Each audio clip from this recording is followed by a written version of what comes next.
And now comes talk about the Brown Stadium. Now, for context, people are saying, I've had people yesterday say, wow, that stadium's not that old. Well, it's not, but you're surprised when you find out it's a quarter century old. But it's the 10th oldest stadium in the NFL.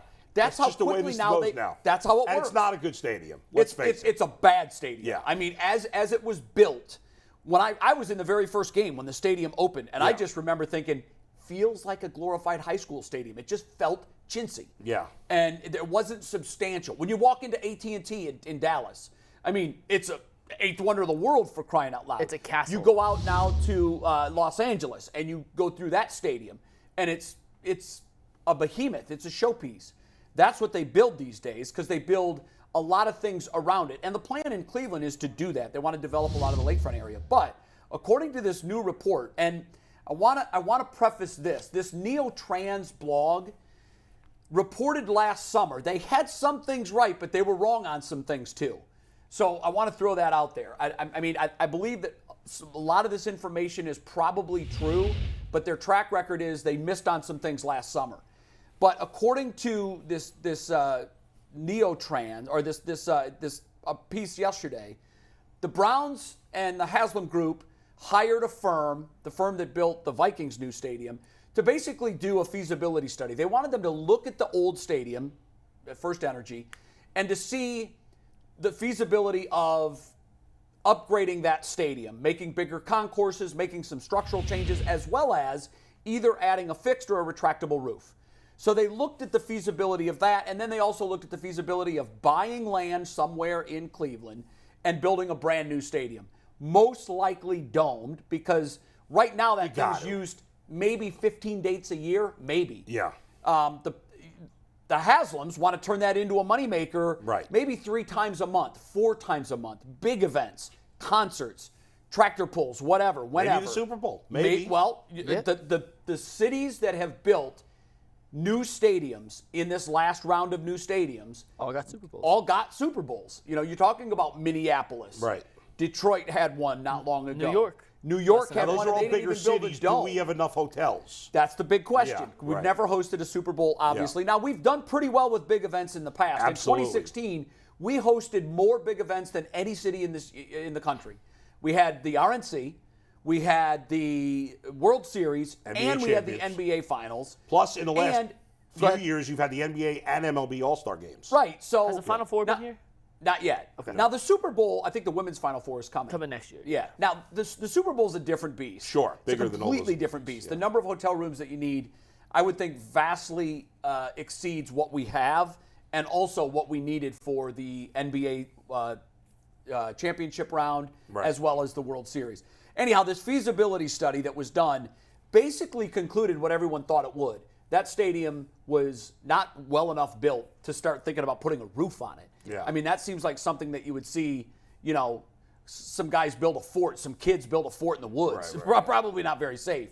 So I think what we're most likely looking at is the Haslams or the city purchasing a swath of land downtown.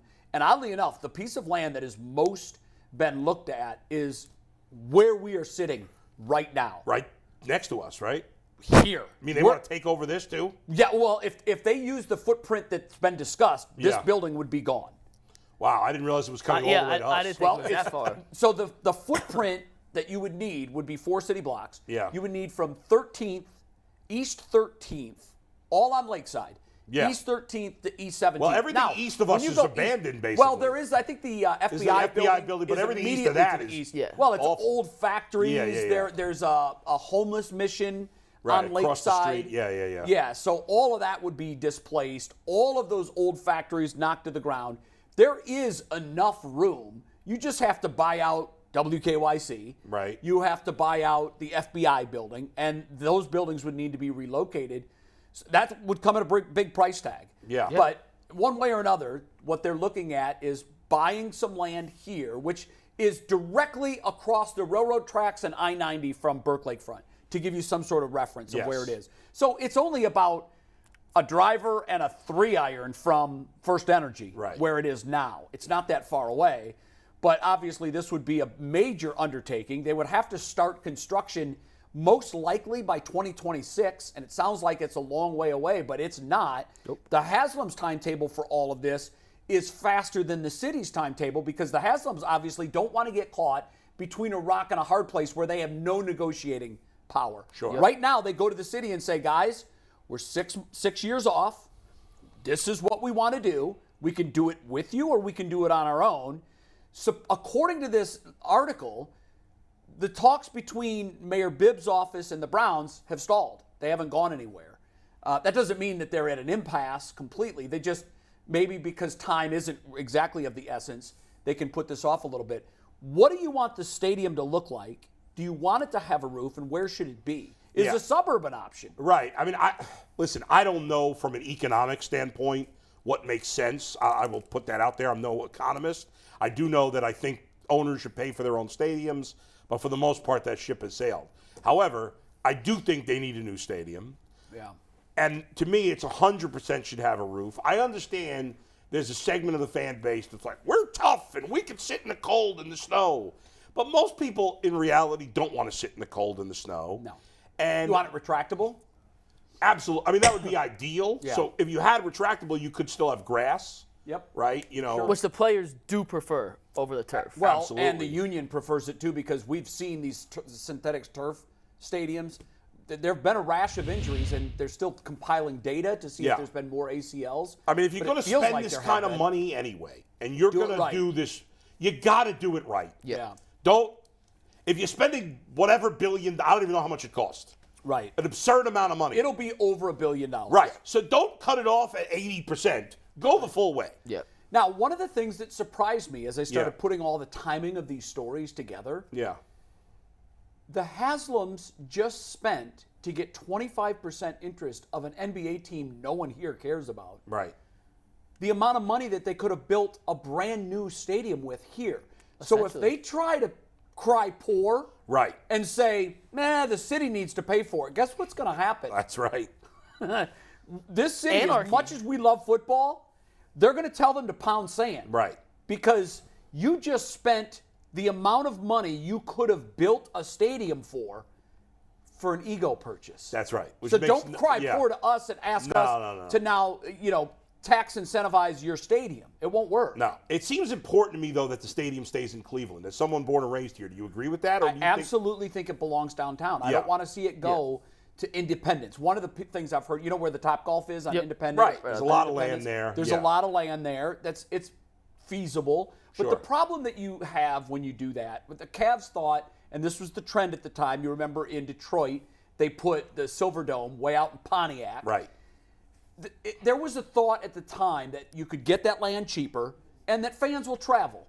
But one thing that we learned about Cavs games, the Cavs play 80% of their season in the snow season. And Richfield is in an area, if you've driven there, it's hilly. And the travel can be treacherous. Right.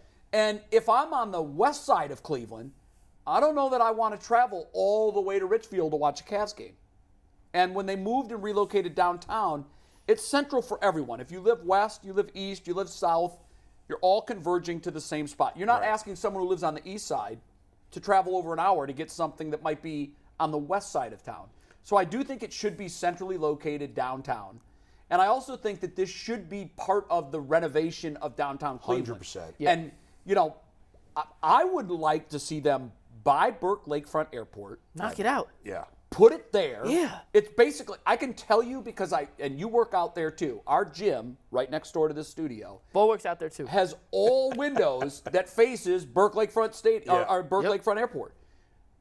I Never. could be in there 2 hours a day. I never see a plane come or go. I know. Ever. You know what would be and great? real quick before you do that, Yeah. Bo, not only do we work out there, Jay, Anthony, me, and Earl's offices are right there. Nothing. Yeah, you see the air I'm there. traffic. I'm there 8 hours a Now, day. Never. when there's an NBA All-Star game, that place is Yeah, loaded sure. with rich people airplanes. When the World Series was here, loaded with private aircraft. I don't know what a city needs to have in terms of a secondary airport and a private airport. I'm sure they'd have to build another one somewhere else. Fine. Build it wherever. It doesn't have to be right next to the Rock and Roll Hall of Couldn't it Fame. just be at our main airport, a separate part? They just No, I think it needs to be a separate facility. But Jay, I will tell you, to your point, and it would be amazing if they built the stadium there, and then built up around it, turned where the old stadium is into restaurants, housing downtown. Would love that idea. We need a beautiful, like, boardwalk, walking path, like Chicago has. We all understand Mayor Chicago Bibb has plans for that. Like he's Well, proposed plans for that. So if they move the stadium, that could be where it goes. Yeah, now none of that's been been confirmed. It's all just a dream. They're in the planning stages, which is better than where we were with the Jackson administration that looked at the land and said, yeah, it's pretty, isn't it? Yeah. And just never moved on it. No. Mayor Bibb is not going to do that. He is actively figuring out what to do with that. If we could turn, now think about it. You know, obviously I haven't lived here my whole life, but downtown Cleveland, from when I moved here in 2011 till now, is much better. Much nicer. Yeah. There's been tons of improvements. It's been going up. 4th Street. But if you could turn the lakefront with a new stadium, I know this is probably, 10 years from now, by the time it's all done? It would be. Roughly. The stadium would need to be open and being used in 2028. 28, Okay. yeah. So that's literally 6 football seasons away. Their lease at FirstEnergy is up in 2027. Right. So 2028, they okay, need so 2028 season, they'll be But playing between in a that new and stadium. doing all the other things, maybe, let's say 7 years from now, that everything's done. If you could turn it into a mini Chicago lakefront, That's what I've always it asked would be for. magnificent. Oh. People would come here. I think it'd be more of a travel destination, especially in the winter. People don't go to Chicago in the winter either. It is what it is. In the But summer. in the summer, you go to Chicago, Even in the and there's fall, the fall's here amazing. tens of thousands of people walking along It's Lake incredible. Michigan. Now, one of the things that has always fascinated me is Cleveland does have lakeside residential, but it's not downtown. It's Right. Lakewood. It's west of Cleveland in Lakewood. Right, You which go is to beautiful over Lakewood, there. and there's condos and apartments lining the lakeside. On the west side, if you drive up Lake Road, Lakewood, Rocky River, Bay Gorgeous. Village, Beautiful. it's beautiful. It's probably our most valuable real estate. It's amazing there, but we need it downtown. I mean, it would just be so incredible. Yeah, And it would be nice. As someone who moved here less than a year ago and had never been to Cleveland, one of the things that initially drew me to the city was it's built around sports. Progressive Field, right in the heart of downtown. Yes. Rocket Mortgage Fieldhouse, right in the middle of downtown. I could look at Brown Stadium, FirstEnergy Stadium, whatever, from my apartment, and I could see the Jumbotron. Like, it being there is, as a sports fan, such a cool aspect of the city that It is. It feels like, and I know this is only in '99, so it's not that old, but it feels like the city was built around sports. And if you move Brown Stadium, FirstEnergy, whatever you want to call it, out to Independence, that out would to suck. Britain, No, I don't- it would suck. takes out what I think makes Right. Cleveland such a unique kind of place for sports fans. And I agree. Yeah. If they built up the lakefront, Oh my Because God. right now, let's face it, when there's not a sporting event downtown, downtown's dead at night. Empty. During the, dead. But if you built up the lakefront, more people living there, nice new condos. Well, one of the things that's helping is the Sherwin-Williams building is in progress. They're building that. it's going to be huge. It's by right the by way. Public Square. Yeah. That's going to bring more, and they're already building a lot more residential. New residential is flying up in Ohio City. Yep. There's new residential planned. In fact, a residential building is being built right now, right off East 9th, that is going to bring probably another 3,000 people downtown. Yep. Right. If the stadium project goes in at Burke, there will be many more residential buildings popping up there. What that will do is take our city from a ghost town after 5 o'clock and turn it into a hub. That's right. There will be people that need to go to grocery stores here, that are looking for restaurants here, retail. I've told the story many times about I was in town once on a assignment for ESPN, and I forgot to pack a belt. I had to go to the Crocker Park? no, I don't. Steel Yard Commons. Yeah. to find a belt. That's There was crazy. no men's clothing store located It's in nuts. downtown. We got to be the only metropolitan My- area in the country. My buddy who works for the Heat needed new pants, and he's like, "Where can I walk to us?" Yeah, there's Walk to nothing. Crocker Park. There's yeah, nothing. it's insane. It's insane. But I do think that sports can help revitalize what's going on here, because Absolutely. if that stadium goes where Burke is, and they can develop that whole piece of land, which is massive, with retail and with residential, now you have similar to what the Rams and Chargers. the Chargers have in Los Angeles with SoFi. And what is so important, and I've heard this from so many people that I've met here, is there are so many 20-year-olds that moved to Chicago and New York, Yeah. and then they come back once they're married and having kids, but they're not living downtown because they have kids, so they want to go in the suburbs because of schools or whatever. Right. We got to get more of those 20-year-olds to stay and live in Cleveland. I need friends. Even if they eventually, move to the suburbs, which many people do in many parts of the country when you have kids. But at least if we have more 20-year-olds with better jobs staying downtown, it makes everything better. Yeah, we get Anthony in from Parma. So I have Get a out of question for Parma. you guys. Get downtown. Yeah, Anthony. no, it's nice in Parma, kind of. But a lot of people have speculated the stadium could go on the other side of the 90 bridge, so it's closer to the other two stadiums. What do you guys think about that? Yeah. I just think you're more landlocked there. Yeah. You know, I mean, I don't know. You're going to, either way, you're going to be buying up a lot of real estate. Tons. And that's not going to be cheap. No. And they should do, they need to do essentially what the Cubs owners did at Wrigley is they built the real estate. They bought everything around. it. Everything, yeah. And they put a hotel up. It's Wrigleyville. They put new restaurants. I mean, and I get it. Chicago's a bigger city with more money. But the Haslams also wouldn't have to spend as much as the Cubs owners did because the real estate's not going to cost as much Not as as it would in expensive, Chicago. yeah. So they should be able to do a similar thing, and that would be great. I found it fascinating that on the same day that this feasibility study is released, we also learned that they just dropped $875 million on a team that we don't care and if they don't about. cheap out on any of the stadium or any of that, then fine, do whatever you want. Listen, but don't let that affect this. Yeah, I don't want to hear them say, well, we're going to need, we'll fund 25% of it. The city needs to fund the other 75. No, you just spent $800 million. $875 on another Maserati. Right. Sell the Maserati and build a stadium for this team. Right. We talked about the retractable roof dome real quick. You said retractable roof. Jay, where do you fall on that? Retractable roof dome? Absolutely retractable. So I was just curious. And Do any of the recent stadiums have just roofs with no I mean, I feel like Not that I know of, no. I feel like all the new stadiums. I think they all are retractable. It's interesting. So I did some research this morning just because I was curious. Since 2000, there have been 23 Super Bowl winners. How many played outdoor and how many played in a dome/retractable Their roof? regular season? Yeah, regular season. Of the 23, well, the Patriots won a lot of those. Right, so they're outdoor. The Buccaneers won 2 of those. The Chiefs won 2. They're outdoors. The Chiefs won 2. I bet very rarely does a team that plays in a dome win a Super Bowl. 20 of the 23 Super Bowl winners since 2000 have been naturally outdoor but teams. how That many- means absolutely nothing. But I'm It's just saying a it was interesting. coincidence. No, I know, but I think it is. Well, there could be a tie. Follow me. And I don't know what it is. But One of the theories of the synthetic turf fields is that you're more injury prone on them. The players do not love playing on this. Right. that is true. And the science of it is those fibers are sewn into a rubber base. A grassroot field, those grass roots can go 3-4 inches deep. And so it just stands to reason that on a grass field, if you assert enough force, you'll create a divot. But because this surface doesn't divot, it gives. And when it gives, it puts a lot of pressure on all the hinge points on the leg. But with a retractable roof, ankle. there's no reason you couldn't have a grass field. No. It's just cheaper to have a. You're that's right, what teams do it.